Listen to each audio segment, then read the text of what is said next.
नमस्ते दोस्तों, आप टाइटल और थंबनेल देख के समझ ही गए होंगे आज हम किसके बारे में बात करेंगे या फिर किसके बारे में हम चर्चा करेंगे। आज के इस रिएक्शन में या फिर एक्सपेरिमेंट में हम एसिड रेन के बारे में कम्प्लीटली समझने वाले हैं। पहले हम समझेंगे एसिड रेन का कारण क्या है, मतलब इसका क्यों ये एसिड रेन होता है। उसके बाद हम समझेंगे ये हमारे ह्यूमन सिविलाइजेशन में या फिर हमारे जो इकोसिस्टम है या फिर हमारे जो एनवायरनमेंट है, इस एनवायरनमेंट में तो या फिर हमारे जो ह्यूमन सिविलाइजेशन में ये एसिड रेन का कैसा इफेक्ट पड़ता है, इससे हमें क्या होता है या फिर हमारे जो इकोसिस्टम है उसको क्या होता है, इसे भी समझेंगे। और लास्ट में आज हम रिएक्शन में क्या करेंगे, ये जो एसिड रेन के कारण से जो बैड इफेक्ट के तौर पे हमारे जो हिस्टोरिकल प्लेसेस है, जैसे कि हमारे आगरा के ताजमहल है, साथ ही साथ हमारे कोलकाता का विक्टोरिया मेमोरियल है और रोम का वाटिकन सिटी है और हमारा जो कुतुब मीनार है, साथ ही साथ हमारा जो रेड फोर्ट है या फिर जो लाल किला है, उस सब में ये एसिड रेन का एक बैड इफेक्ट पड़ता है। तो वो सब जो जितना भी मोन्यूमेंट की बात मैंने यहाँ पे किया है वो सभी मार्बल, लाइमस्टोन या फिर सैंडस्टोन से बना हुआ है। और ये सब जब एसिड रेन होता है तो ये सब इसके ऊपर जो मार्बल लगा हुआ है उसके साथ ही रिएक्शन करके जो मार्बल का शाइनीनेस था, जो मार्बल जो मार्बल चमक रहा था, उसका जो चमकने का जो प्रॉपर्टी है वो कम्प्लीटली खत्म कर देता है। और साथ ही जो मार्बल या फिर जो सैंडस्टोन या फिर जो लाइमस्टोन है उसके ऊपर एक येलोइश कलर का एक पीला कलर का धब्बा छोड़ जाता है। इसलिए ये जो पीला कलर का धब्बा होता है इसे हम स्टोन कैंसर भी कहते हैं। तो इसलिए क्या होता है, जो हमारे मोन्यूमेंट्स है हिस्टोरिकल,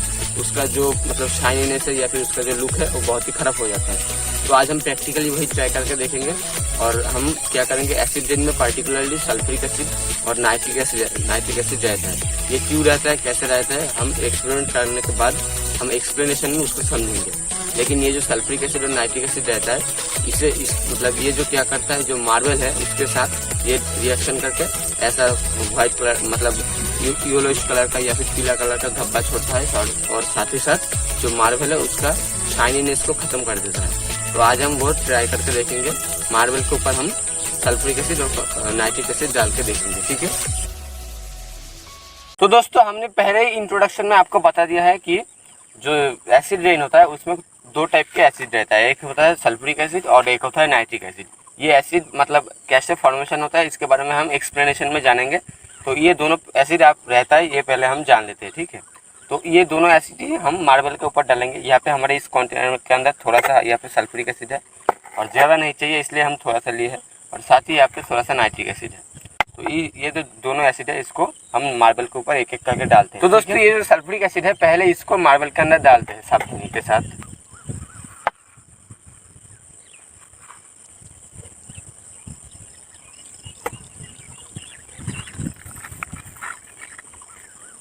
अब ये जो नाइट्रिक एसिड है इसको इसके ऊपर डालते हैं और देखते हैं कैसा रिएक्शन होता है। आप भी देखना दोस्तों।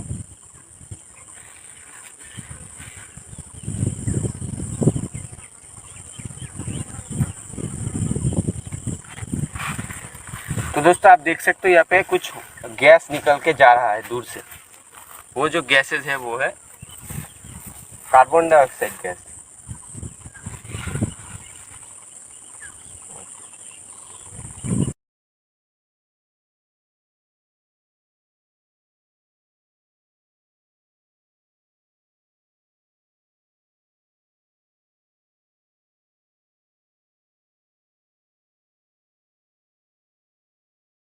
तो दोस्तों, थोड़ा और एसिड यहाँ पे हम डाल के देखते हैं, ठीक है।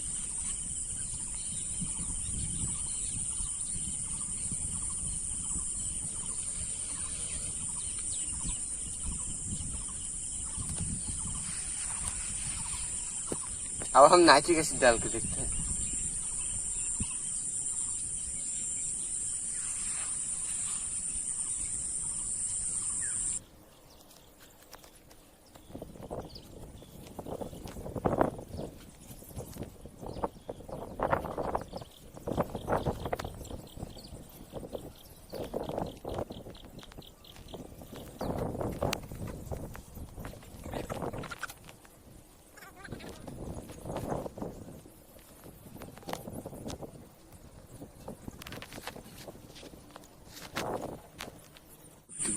तो दोस्तों, ये जो मार्बल है, इस मार्बल से हमने ऊपर से कुछ जो जमा हुआ था ऊपर इसके ऊपर, उसको नीचे टेबल के ऊपर डाला है। और यहाँ पे आप देख सकते हो कुछ व्हाइट कलर का सब्सटेंस यहाँ पे प्रोड्यूस हो रहा था एसिड के साथ मार्बल का जब रिएक्शन हुआ है। और इस रिएक्शन में ये जो चीज है ये कैल्शियम नाइट्रेट और साथ ही साथ इसके अंदर कैल्शियम सल्फेट भी है। दोनों चीजें व्हाइट होता है और सल्फ्यूरिक एसिड के कारण कैल्शियम सल्फेट प्रोड्यूस हुआ है और नाइट्रिक एसिड के कारण कैल्शियम नाइट्रेट प्रोड्यूस हुआ है यहाँ पे। और दोनों मिक्स होके वो जो मार्बल था उसके ऊपर जमा हुआ है और हम क्या किए है उस मार्बल से इसे नीचे टेबल के ऊपर डाले हैं। दोस्तों ये जो रिएक्शन हुआ अब इसको थोड़ा सा समझने की कोशिश करते हैं, ठीक है। यहाँ पे क्या हुआ, जब सल्फ्यूरिक एसिड के साथ हमने मार्बल के रिएक्शन किया तो मार्बल में या फिर जो लाइमस्टोन है उसका मेन जो सब्सटेंस होता है वो होता है कैल्शियम कार्बोनेट, जिसका केमिकल सिंबल होता है CaCO3। और साथ ही यहाँ पे नाइट्रिक एसिड के साथ जब रिएक्शन हुआ तब भी ये कैल्शियम कार्बोनेट के साथ ही रिएक्शन हुआ, ठीक है। तो जब सल्फ्यूरिक एसिड के साथ रिएक्शन हुआ कैल्शियम कार्बोनेट का तो यहाँ पे कैल्शियम सल्फेट नाम का एक व्हाइट कलर का सब्सटेंस प्रोड्यूस हुआ था। और ये जो सब्सटेंस है इसका इमेज हमने खींचा, एक इमेज है हमारे पास, वो वो आपको देंगे। और साथ ही साथ यहाँ पे स्मॉल क्वांटिटी में कार्बन डाइऑक्साइड गैस निकल रहा था व्हाइट कलर का, आपने देखा होगा। और स्मॉल क्वांटिटी में यहाँ पे वाटर भी प्रोड्यूस होता है। साथ ही जब नाइट्रिक एसिड के साथ रिएक्शन हुआ सेम रिएक्शन यहाँ पे हुआ। यहाँ पे जो सब्सटेंस प्रोड्यूस है वो था कैल्शियम नाइट्रेट और साथ ही यहाँ पे भी कार्बन डाइऑक्साइड गैस और थोड़ा सा पानी प्रोड्यूस हुआ था, ठीक है। तो दोस्तों आप समझते हैं कि जो नाइट्रिक ऑक्साइड मतलब नाइट्रोजन ऑक्साइड और साथ ही जो सल्फर डाइऑक्साइड का मैंने बात वीडियो के शुरू में किया था वो कैसे सल्फ्यूरिक एसिड और नाइट्रिक एसिड को फॉर्मेशन करता है और हमारे इस एटमॉस्फेयर में वो कैसे ही आता है। पहले बात करते हैं ये जो एसिड रेन था उसका कारण क्या है, या फिर जो सल्फर डाइऑक्साइड या फिर जो नाइट्रोजन डाइऑक्साइड है यही मेन रोल निभाता है ये एसिड रेन के पीछे। ये जो सल्फर डाइऑक्साइड है या फिर जो नाइट्रोजन डाइऑक्साइड ये कहाँ से प्रोड्यूस होता है, हम जब किसी व्हीकल या फिर कोई गाड़ी चलाते हैं तो उसमें हम फॉसिल फ्यूल्स का इस्तेमाल करते हैं। हालांकि हम इलेक्ट्रिक गाड़ियों का भी इस्तेमाल करते हैं, लेकिन इलेक्ट्रिक गाड़ी को अगर हम साइड में रखते हैं तो हम क्या करते हैं, मतलब मोस्ट ऑफ टाइम हम क्या करते हैं फॉसिल फ्यूल से चलते हुए जिस तरह जो गाड़ियाँ है जैसे कि हमारी जो गाड़ियाँ है जो कि डीजल और पेट्रोल से चलते हैं उस तरह के गाड़ियों का हम इस्तेमाल करते हैं। और ये मतलब जब ये फॉसिल फ्यूल जलते हैं तो साथ ही साथ ये कार्बन डाइऑक्साइड के साथ सल्फर डाइऑक्साइड और नाइट्रोजन ऑक्साइड्स प्रोड्यूस करता है। नाइट्रोजन ऑक्साइड्स में और भी बहुत ज़्यादा गैसेस है जैसे कि नाइट्रिक ऑक्साइड है, नाइट्रोजन डाइऑक्साइड है, डाई नाइट्रोजन ऑक्साइड्स है, नाइट्रोजन पेंटॉक्साइड्स है, ऐसे बहुत सारे खतरनाक गैसेस हैं।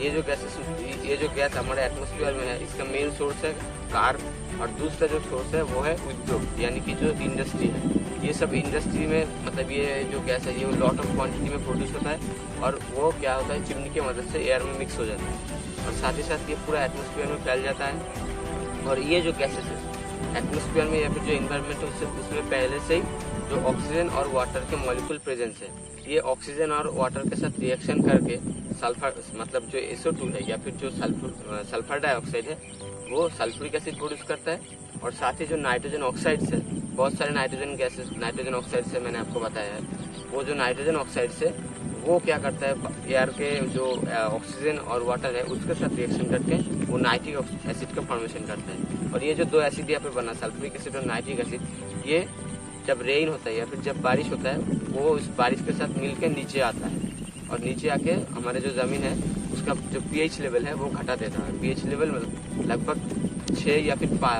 5 में ले आता है, तो जो कि बहुत ही खतरनाक होता है। हमारे जो ज़मीन है या फिर जो हमारे जो खेती बाड़ी का जो ज़मीन है उसमें अगर pH लेवल बहुत ज़्यादा कम हो जाए तो जो फसल है वो उतना अच्छे से नहीं होता है। और साथ ही साथ यहाँ पे ये जो एसिड रेन अगर बहुत ज़्यादा ह्यूमन के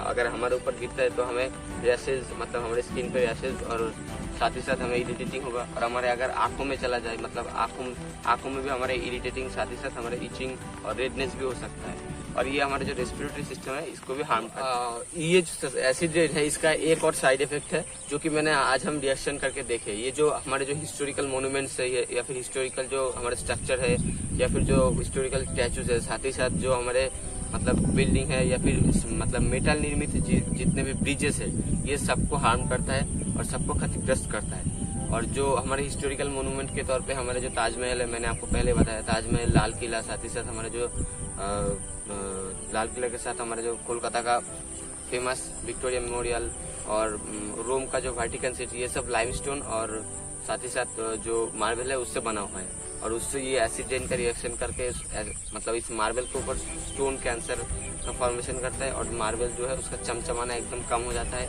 और वो देखने में एकदम ही अच्छा नहीं लगता है। और दोस्तों ये था एक 3 जो मेन कारण जो कि एसिड रेन के कारण होता है। साथ ही साथ यहाँ पे जो 3 कारण जो कि एसिड रेन के कारण होता है, और ये जो सल्फर डाइऑक्साइड और नाइट्रोजन ऑक्साइड से ये तो था मेन, मतलब ये था मेन 2 चीज जो कि एसिड रेन के मतलब एसिड रेन के पीछे का ये मेन 2 चीज है। अगर ये 2 मेन चीज सिर्फ और सिर्फ एसिड रेन करता है वैसा ही नहीं, साथ ही साथ ये और भी बहुत खतरनाक है हमारे लिए। जैसे कि इसका क्वांटिटी अगर बहुत ज्यादा हो जाता है तो हमें स्मोक देखने को मिलेगा, मतलब जो कोहरा होता है उस टाइप का हमें देखने को मिलेगा। इसलिए आप देखे होंगे कि जितना भी बड़ा बड़ा शहर है जैसे कि दिल्ली, मुंबई, यहाँ पे पूरा साल जो है वो स्मोक देखने को मिलता है, क्योंकि वहाँ पे बहुत ज्यादा पॉल्यूशन है और ये बहुत ज्यादा गाड़ियाँ चलती है, बहुत ज्यादा इंडस्ट्री है, इसलिए वहाँ पे सल्फर डाइऑक्साइड और नाइट्रोजन ऑक्साइड्स का क्वांटिटी बहुत ज्यादा है, इसलिए वो जो है वो कोहरा टाइप का हो जाता है। और साथ ही साथ आप एसिड रेन के कारण जो इन्फेक्टेड ताजमहल है और हमारे इन्फेक्टेड जो विक्टोरिया मेमोरियल है, साथ ही साथ और भी बहुत जो मोन्यूमेंट्स है उसके इमेज हम स्क्रीन पर डाल देंगे, आप उसको चाहो तो देख भी सकते हो, ठीक है। तो अब बात करते हैं ये जो एसिड रेन है इसका सॉल्यूशन क्या है, तो इससे हमें कैसे बचना चाहिए या फिर इसे रोकने के लिए हमें क्या करना पड़ेगा। इसका एक सिंपल सा वे है, इसे रोकने के लिए हमें जो फॉसिल फ्यूल्स का इस्तेमाल है उसे घटाना पड़ेगा।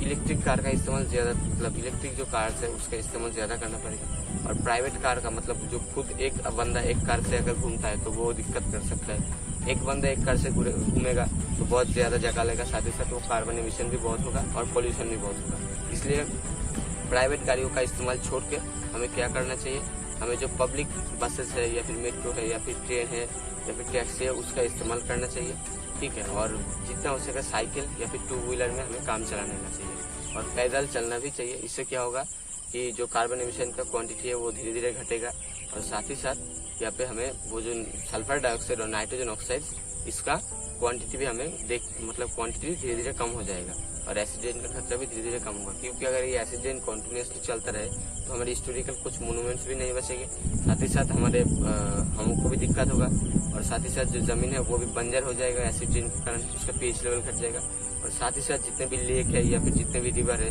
उसका अगर पीएच लेवल बढ़ जाता है तो वो जो वाटर के अंदर जो स्पीसीज रहते हैं या फिर जो मछलियाँ या फिर जो प्लांट्स रहते हैं वो सब दिक्कत में पड़ सकते हैं, ठीक है। तो आपसे विनती है, आप हो सके तो पब्लिक सर्विस का मतलब पब्लिक जो सब कार्य जैसे मेट्रो, ट्रेन या फिर टैक्सी इसका इस्तेमाल ज़्यादा करें, प्राइवेट गाड़ियों का इस्तेमाल कम करें, और पैदल चलें, साथ ही साथ साइकिल या फिर बाइक का इस्तेमाल करें, ठीक है।